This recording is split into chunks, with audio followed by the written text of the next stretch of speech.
काय चाललंय तुझं कालपासून गुपित गुपित गुपित? हा काय काय हा तमाशा? उगाच काहीतरी बडबड करू नको. तुम्ही जा जा, काही नाहीये. तिला काही सांगायचं वगैरे नाहीये. जा तुम्ही. काहीतरी आपलं. ए तिलोत्तमा, तमाशा मी नाही, तुझ्या या लाडक्या लेकाने चालवलं सारं.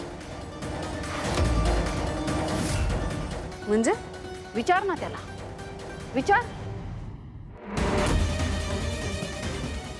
तुझ्यापासून, सगळ्या घरच्यांपासून आणि सगळ्यात महत्वाचं म्हणजे सावलीपासून त्याने कुठलं सत्याला पावलंय ते.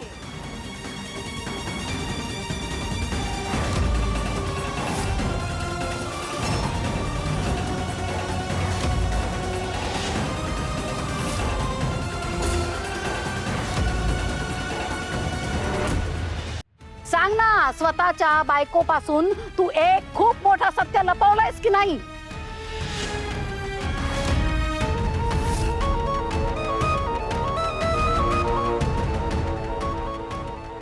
आणि जगन्नाथजी, तुम्ही तर लेक म्हणता ना सावलीला तुमची,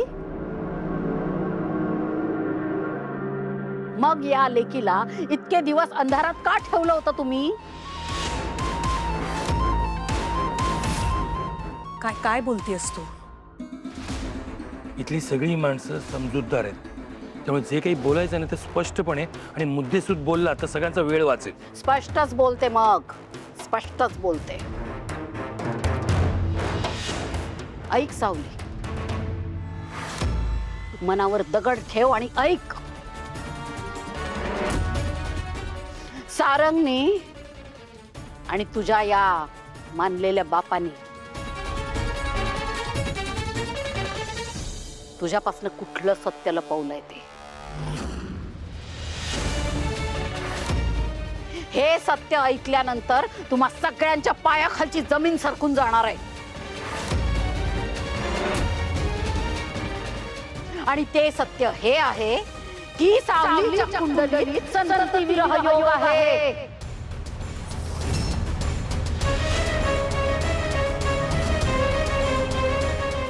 काय?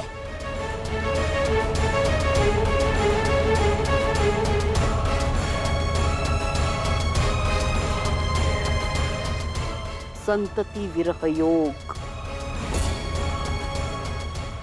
याचा अर्थ कळतो का? परमेश्वराने प्रत्येक स्त्रीला ना एक वरदान दिलेलं असतं, आई होण्याचं. कदाचित फक्त आई होण्याचं सुख सावलीला मिळेलही, पण मातृत्वाचं सुख सावलीला कधीच मिळणार नाही.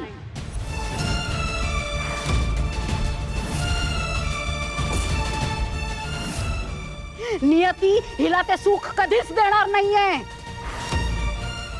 कधीच नाही.